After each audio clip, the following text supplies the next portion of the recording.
Welcome to the Human Capital Innovations Podcast, your go-to source for personal, professional, and organizational growth and development. We hope you tune in often for all things people management, organizational development and change, organizational leadership, and social impact related. Maximize your personal and organizational potential with Human Capital Innovations Podcast.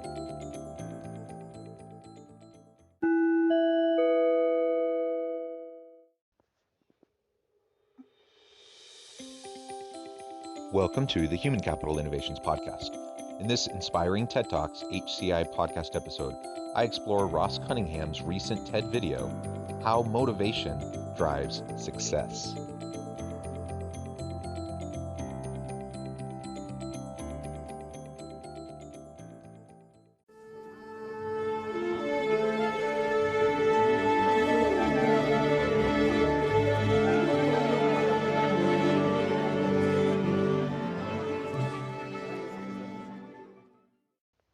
Welcome back to the Human Capital Innovations Podcast. It's great to be with you again today for this inspiring TED Talks HCI podcast episode. Today I'll be exploring Ross Cunningham's recent TED Talk, How Motivation Drives Success. Youth speaker Ross Cunningham shares his personal perception of what motivation truly is and explains how one can utilize it to overcome any challenge. His interest in this topic was originally sparked by his experiences concerning the concepts of motivation in sports. It also explored the importance of perseverance despite setbacks from a lack of natural ability. Thanks for joining me, and I'll catch you on the flip side of this first clip. Motivation. What is it? Why is it that some people can work endlessly towards trying to achieve their goals, whilst others can't be bothered to even make a start at trying to achieve them? Now, I'm sure you're all aware I'm not exactly very qualified to answer any of these sorts of questions, as I'm only a student. But at least in my experience, I can confidently say that motivation is the single most important characteristic in achieving success.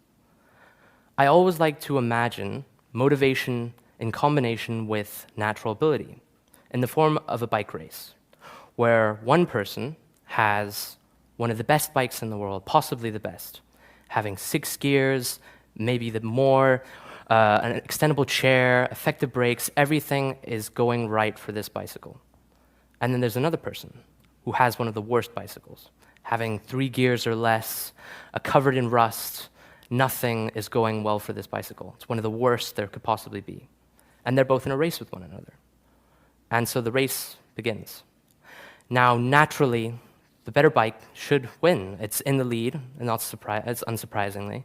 But then something unforeseen happens, something you couldn't quite believe to happen, in the fact that the worse bike, someone manages to overtake and inevitably win the race. Now, why is that? Why is the worst bike losing this race? It's the better bike. What is it that made the difference? Well, both of these bicycles contain one constant, the pedaling power. And this pedaling power, I believe, to represent one's motivation, where one's motivation can be the deciding factor in between two people in terms of how they win, who wins and who loses. And so, in this metaphor, I consider this to be a principle which I've always believed in. Now, it could be said that, what if two people have the same motivation level? Then, obviously, the one with the better bike would win. But I don't believe that. I believe that if you keep trying and trying and trying and trying, eventually you can achieve your goals. What is the key to success? Success in life, success in relationships, success in sports and hobbies, success at work. What drives success? As he opens up this TED Talk, he talks about 2 important components, natural ability and motivation. Now, we all know people who are naturally talented at a variety of things. We also know people that are just hugely motivated. They're just constantly driving, constantly trying to learn, constantly trying to grow and develop.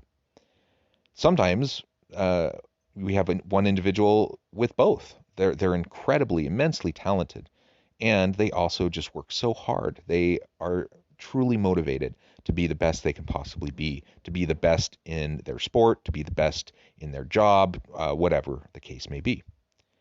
But we also know people who are extremely talented and just don't seem to have the motivation.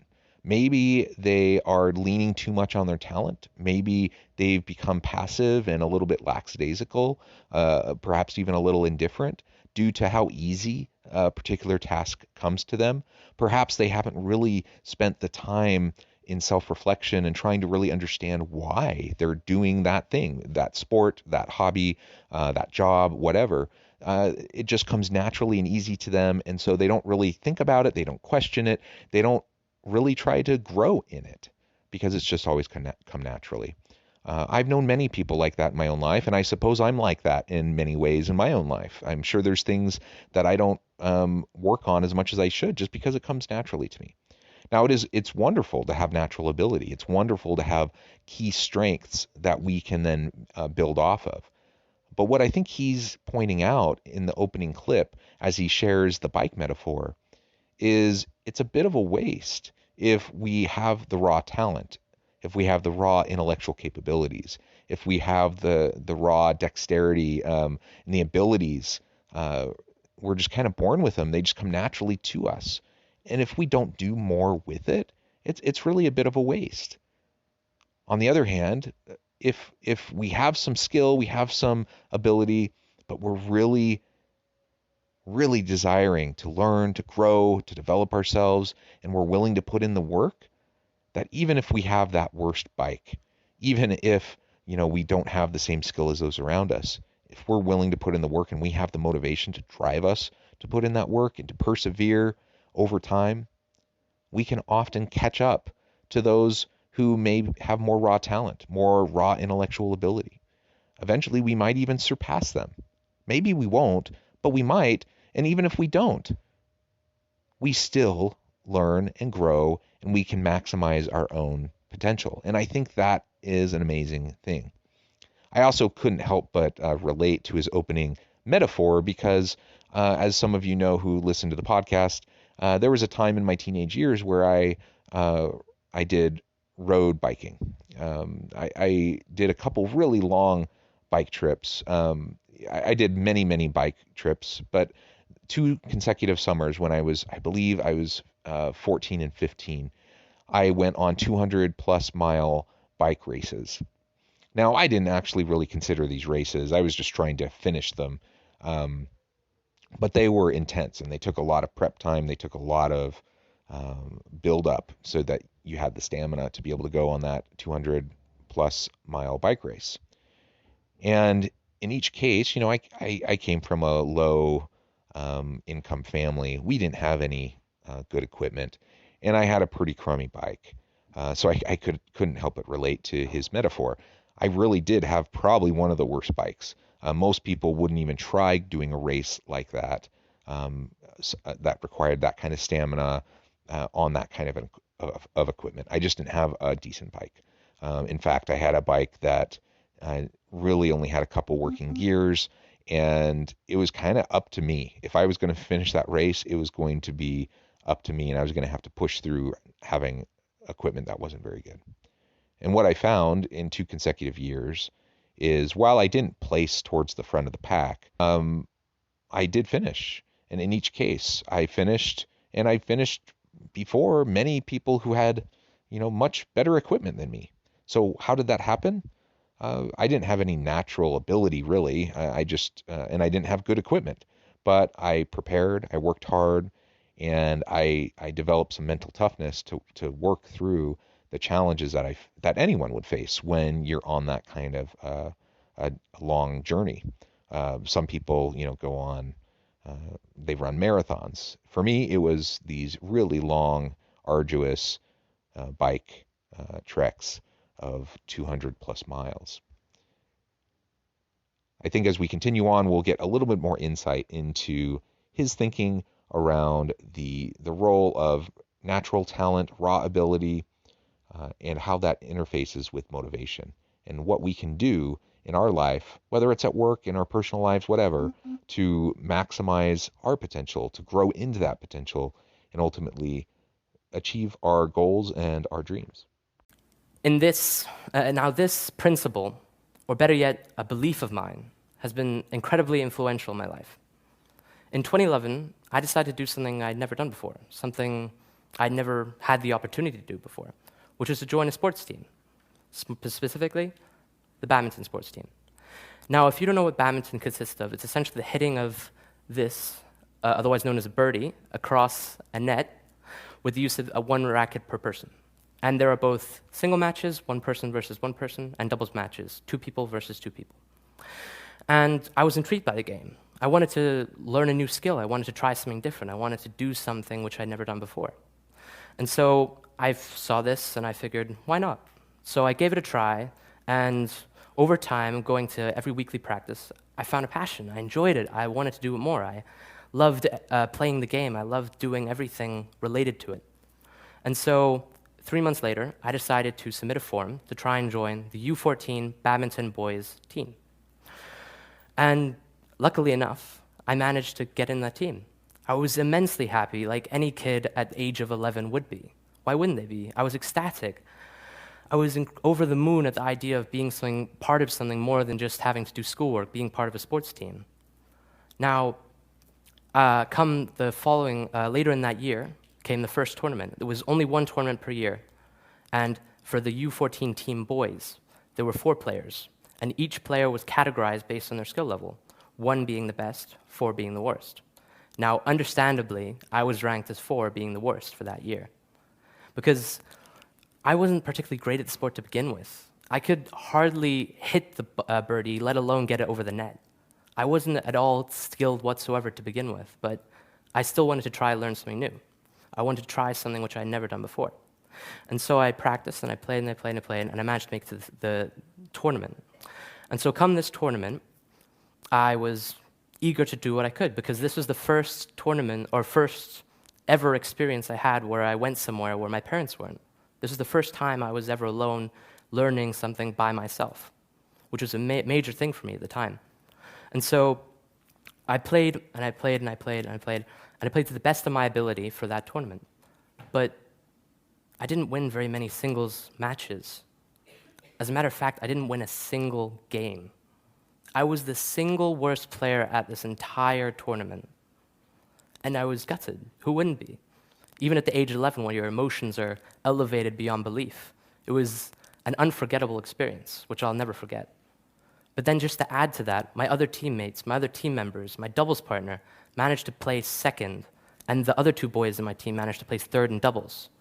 When we were going back home from the tournament, I was the only boys player not to have won a medal. It was horrible. It was a horrible feeling. So now, at the young age of 11, he decides he wants to try to play a sport, and he tries badminton. Now, I've played badminton just for fun, not recently, but, probably a couple decades ago was the last time I ever played it. It's a fun sport. It's a challenging sport. It takes a lot of skill. He decided he wanted to play badminton, and he hadn't ever really played before. But he tried it a little bit. He thought this might be fun, and so he decided to pick it up, and he started practicing. And while he was practicing, he started to realize this really is fun. And so he applied to be part of this sports team, and he got on. That's so exciting at that young age to be able to have that kind of an opportunity.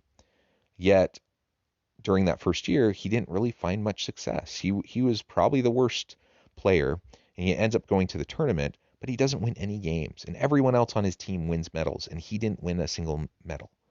That can be devastating. And in fact, for many people, that kind of an experience would probably drive them to step away. They would say, this was fun, I had a good year, but I'm done, and I'm going to go do something else. There's nothing wrong with choosing to do something else, but it shows his mentality that he was disappointed, and he knew he could do better. And he knew if he worked harder, he could have improvement, and he could win those medals. He could have a good experience at the tournament, and ultimately he could have success. And so he embarks on doing more in the upcoming year. I think that's a good lesson for all of us. Now, again, we have limited discretionary time. We have limited time professionally. We have to pick and choose what we're going to focus on, and we can't do everything.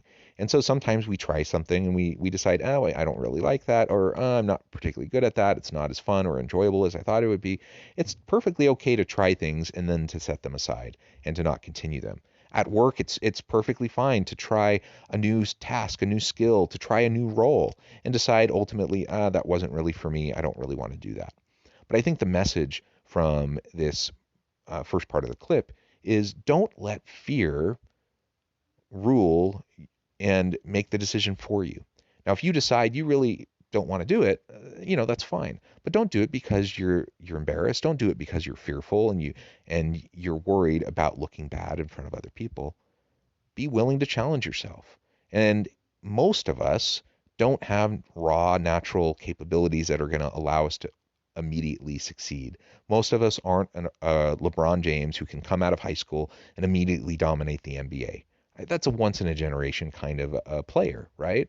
Most of us have to hone our talents and our skills, even if we have the raw natural talent. And so we develop those over time. And ultimately, he decided he really did like badminton. This is something he was willing to commit to, something he was really willing to work on and develop his talent over time. I think we can each learn from that. I think each of us, as we go into the workplace, we can recognize there are parts of our jobs that we just don't like. Everyone has parts of their jobs that are crummy, that are rote, that are mundane, or just aren't well aligned with your strengths. That's okay, and we can learn that about ourselves over time, and we can better align and have good person-job fit and person-organization fit over time. But ultimately, don't allow fear, embarrassment to dictate your decisions. Have the courage to work hard and to try over time in a sustainable way. That takes motivation, that takes effort. And so he's going to talk a little bit more about what that really means and how he found that motivation.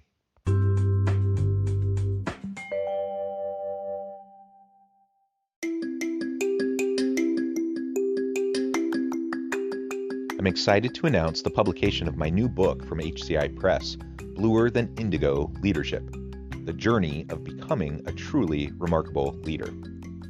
Early in my adult life, I learned about an Asian proverb that translates as bluer than indigo. If you think about the color indigo, it is a brilliant, deep, and vibrant blue, what some would call the bluest of blues. To have something that is bluer than indigo is rare and truly remarkable. Contrary to popular myth, there is no one-size-fits-all or cookie-cutter approach to effective leadership. There's no silver bullet, no secret sauce, no go-to model that will solve all of our problems.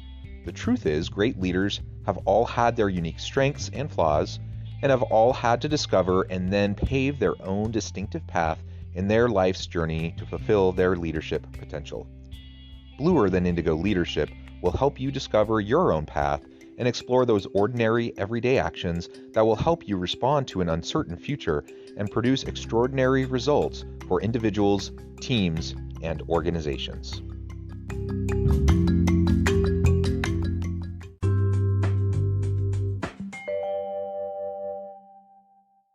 From that moment, I came to realize that if I wanted to achieve something, I had to work at it. I had to dedicate time. I had to dedicate work. I had to do what I could to be better.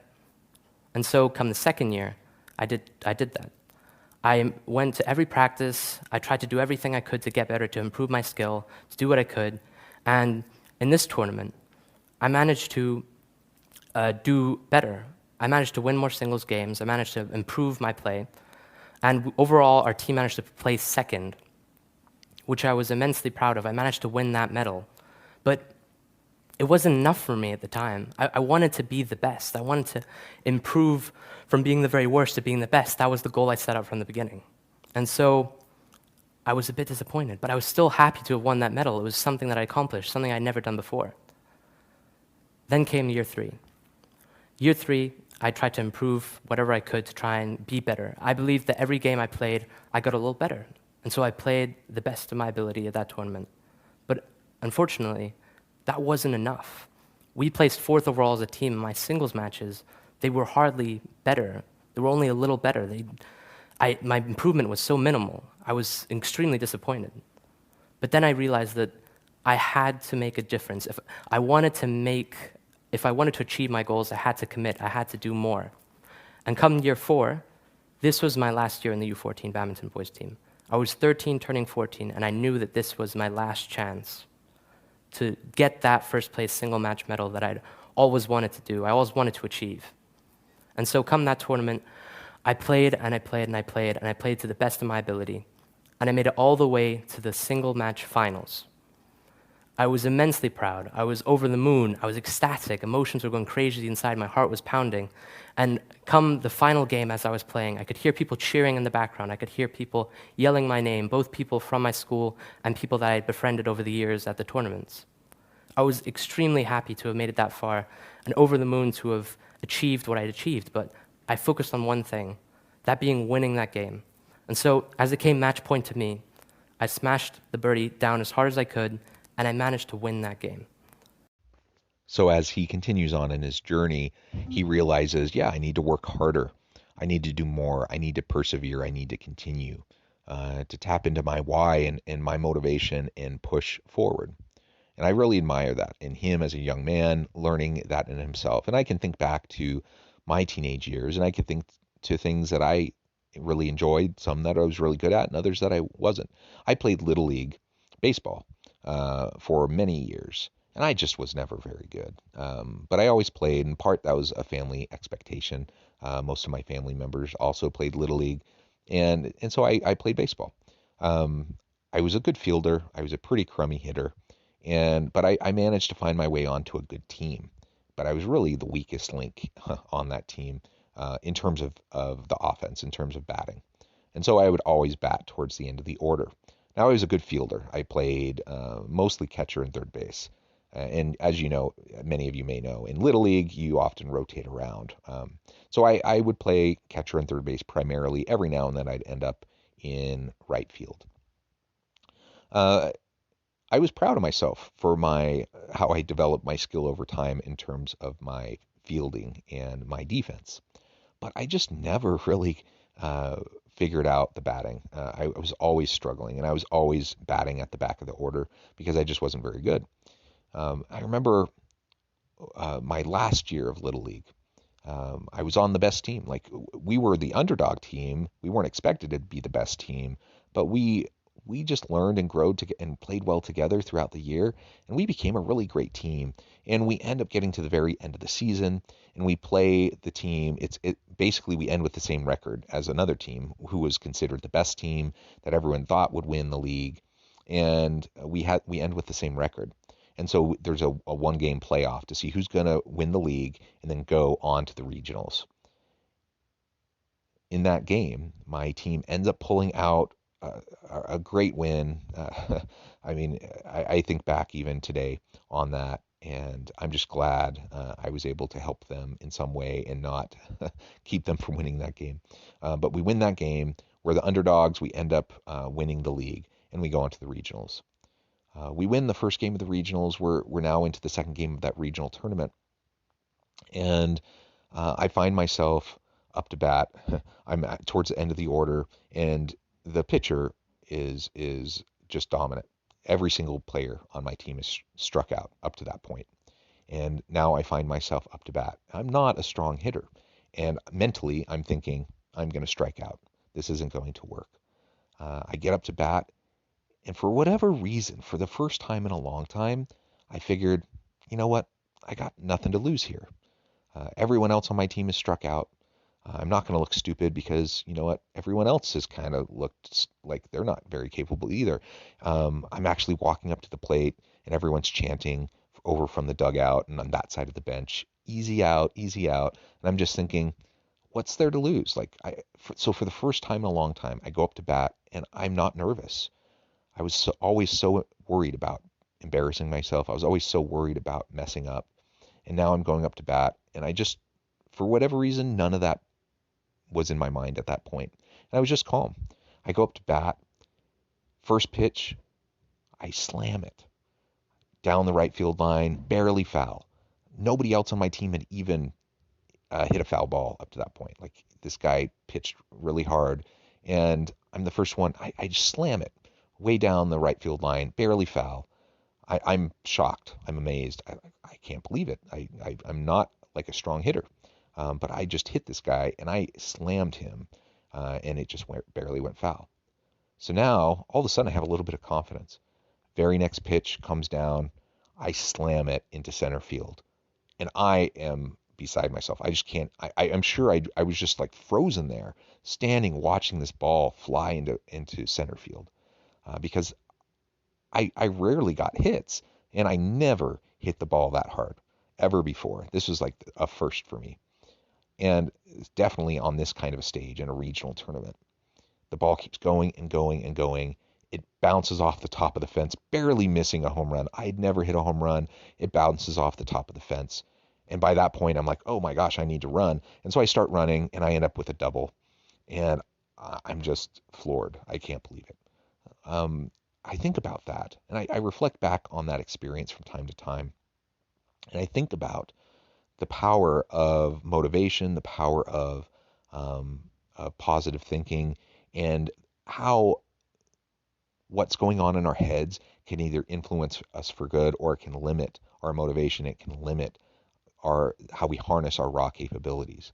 What I learned from that moment was I had an ability that I didn't even know I had. I didn't know I could hit it that hard. I didn't know I could nearly hit a home run.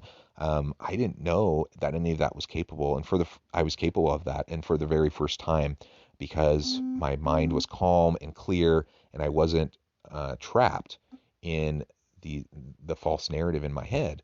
I was able to tap into a unbeknownst skill that I did have and do something good with it.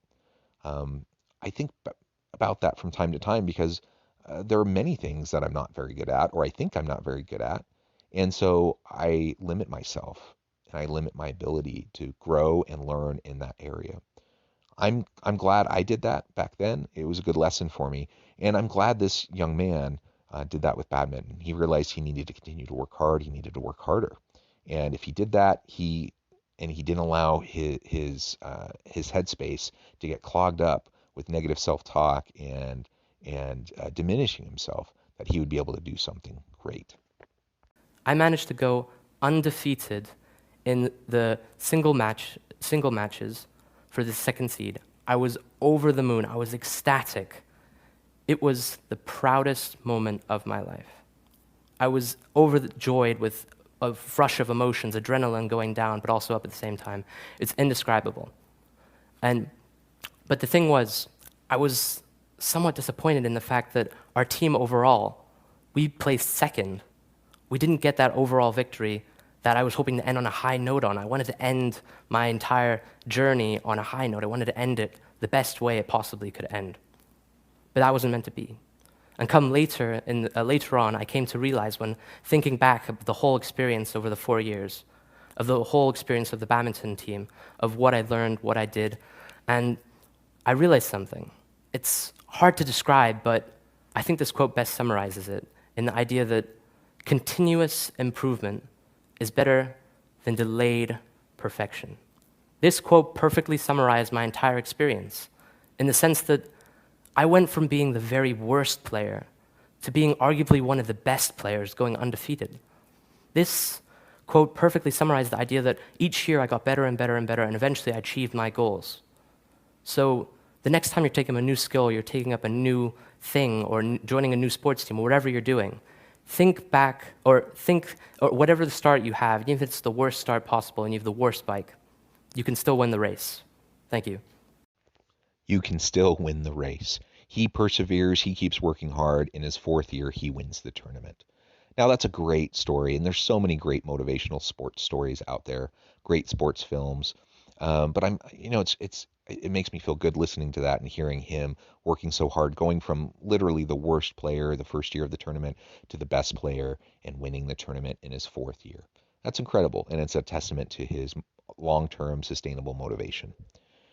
I think each of us needs to think about that in relation to various aspects of our lives. What are we going to focus our attention on? There's only so much time in the day, so there's only so many relationships we can foster and sustain. There's only so many hobbies we can have. There's only so much we can do with work. Ultimately, we have to decide, and our resources, our time are limited. Whatever we choose, let's give it our very best. Let's work hard at it consistently over time. Let's develop that skill. In some cases, our raw talent might not be great, but if we work hard, there are so many things we can achieve. And if we get outside of our own way and outside of the limiting thoughts that we often have, sometimes based on our own background, sometimes it's based on just what people are telling us or what we're believing from those around us or society at large, get rid of that. Ignore that stuff and just work hard, and you'll do great things. One of the classic examples of this in sports is the story of Rudy and the film Rudy. And many of you have probably watched that movie. That's a movie that I watch anytime I'm feeling overwhelmed, frustrated, and or lacking motivation. Because this young man who has a learning disability, who barely gets through high school, who's small, doesn't have a lot of athletic ability, but man, he has a goal, he has a vision of playing Notre Dame football. And he is going to do anything and whatever it takes to make that happen. And so he works and he works and he works, and he gets into college.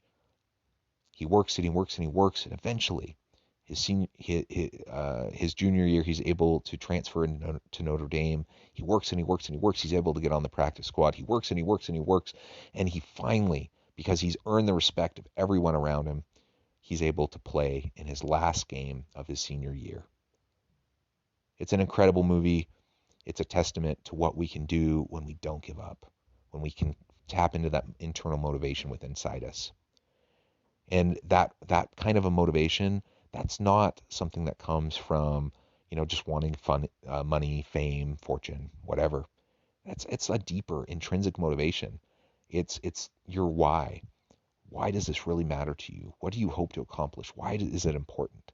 We need to figure that out within ourselves, and then we need to go chase it. And we need to not allow anyone else to tell us we can't do it. Ultimately, if we decide we're done and it's not for us anymore, that's fine. But don't let anyone else tell you you're done. Don't let anyone else put the thought in your head that you can't do it. You work hard, and there's so many things we can accomplish. I'm grateful for the motivation I found in my life. I really love the example of this young man. I appreciate his story and the principles that he shares in his TED Talk. I think we'd all do well to practice some self-reflection and to consider where we're at and the various things that we're spending our time on, and refocus, recalibrate, realign what we're doing, and ultimately strive to make the most of every opportunity we find ourselves in. Thank you for joining me for this episode of the Human Capital Innovations Podcast. As always, I hope you can stay healthy and safe, that you can find meaning and purpose at work each and every day, and I hope you have a great week.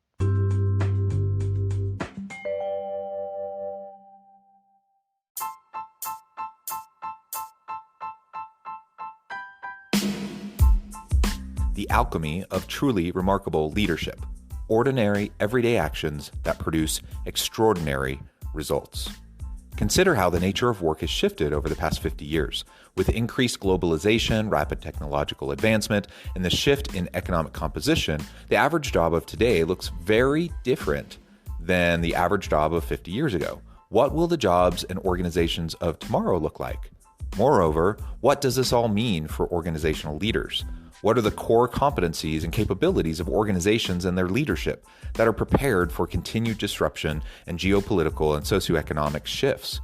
Regardless of what the future holds, increasingly, leaders need to be socially minded, data-driven, decisive, champions of talent, and disruptors of the traditional notions of leadership, teams, organizations, and work. The alchemy of truly remarkable leadership will help you to explore your own leadership competencies and capabilities and consider ways to apply and implement them into your workplace and personal life.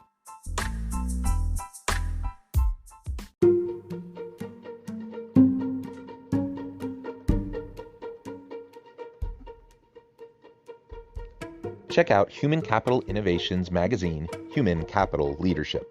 Human Capital Leadership is a free, interactive e-magazine with the mission to help individuals, leaders, and organizations find innovative approaches to maximize their human capital potential. We publish issues quarterly in August, November, February, and May.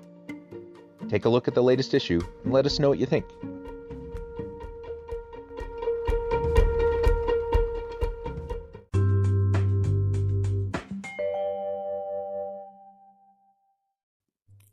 Thanks again for joining us for this episode of the Human Capital Innovations Podcast. I hope you stay healthy and safe and that you have a great week.